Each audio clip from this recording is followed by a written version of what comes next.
Welcome to Friday the 13th YouTube Metalheads. I hope you're well. Today I've got a fantastic album review for you. This is the band from America called Category 5 who play progressive power metal.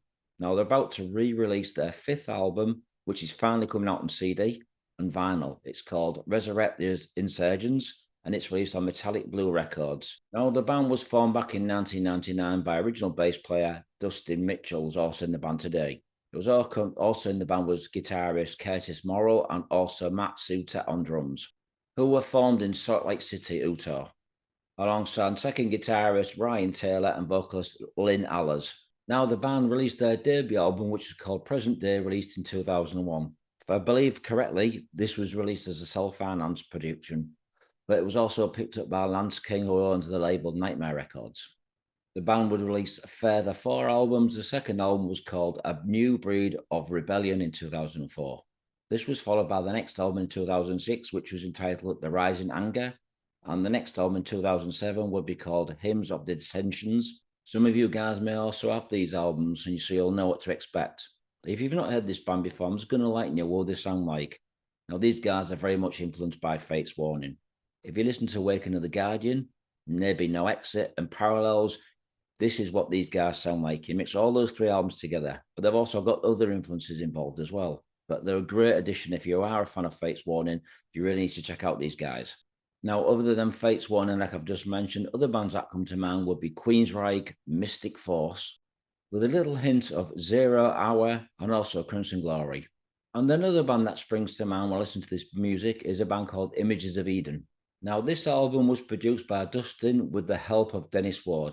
Dennis Ward's been involved with Pink Cream 69 for many years and is also playing bass guitar for the English band Magnum. The overall production is fantastic. It's very solid and crisp. All the instruments do shine through. Now, this album also contains bonus tracks. We'd have a song called Dark Side and also I've Moved On. These were performed by vocalist Norman Skinner, who's now with Forbidden, who was also involved with a band called Imagica. This album also featured backing vocals by John Yeldon, who was also in a band called Dire Pearl. Now, this album was originally going to be released in 2011. Sadly, the record company didn't think it was a strong enough album. So Dustin went to Bandcamp and set up a campaign. Like I said, later on, years later, the band have finally released this on CD and vinyl, and it's on Metallic Blue Records. So I'm going to tell you the song titles of this album with the bonus tracks. So we'd open up with Ascensions, Crash Down, Sinister Seduction, Far Too Long, My Insurrection, Get Awesome, Sins of the Sun, I Am Change, The Search for Control, and the last song would be called Writings on the Wall. And like I said, it's got bonus tracks as well. So I'm going to tell you who's in the band who played on this album. We'd have Albert Rybka on vocals. We'd have Dustin Mitchell on bass guitar. We'd have Chris Coppell on guitars. We'd have Marc Hanson on guitars. And we'd also have Mathew LeFevre on drums.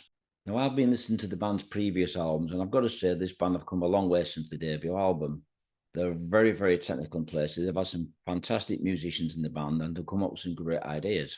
And with the re-release of this album, I'm hoping that the band are going to record a new album very soon. Why not?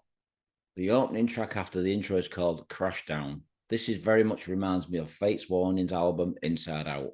Now, the drumming by Mathew very much reminds me of Mark Zonda from Fate's Warning. Very technical, very intricate playing. It's very well put together. The music itself is really, really good as well. Like I said, it's very Fate's Warning influenced. Now, another band that springs to mind when I listen to this song is also a band from Baltimore called Mercury Rising. Next up is a song called Sinister Seduction. This is a really cool song. It's very heavy in places and very technical. The vocals by Albert are fantastic. This song also reminds me of Mystic Force's album Man vs. Machine. That's the last album that the band put out. It's a brilliant album. So if you've not heard Man vs. Machine by Mystic Force, folks, please check this one out as well. Now, I personally am a big fan of the US power metal and the US progressive power metal. So this is right up my street. And if you like I say, if you do like bands like Queenrsryche, Fate's Warning, Crimson Glory, and the bands I've already mentioned, this is an album that you really need to check out, folks. The next song is called Too Far Gone. This is more like the melodic side of Fate's Warning. A bit mellow, but it's a fantastic song. Really well arranged, very powerful vocals, strong structure of the song in general. It kind of reminds me of the song Life in Still Water by Fate's Warning. So this is an album by Category 5. It's called Resurrect the Insurgence. It's a brilliant album. And if you are a fan of progressive power metal from America, this is a must-have album. I'm going to give it 4.5 out of 5. It's released on Metallic Blue Records. It's just come out on the 27th of October of this year. I think it's still available on Bandcamp. I'm not sure, but please check it out if it is. So please go and buy a copy if you can. Support the band. Well done, Dustin and the guys. Thanks for watching Metalheads. Be safe.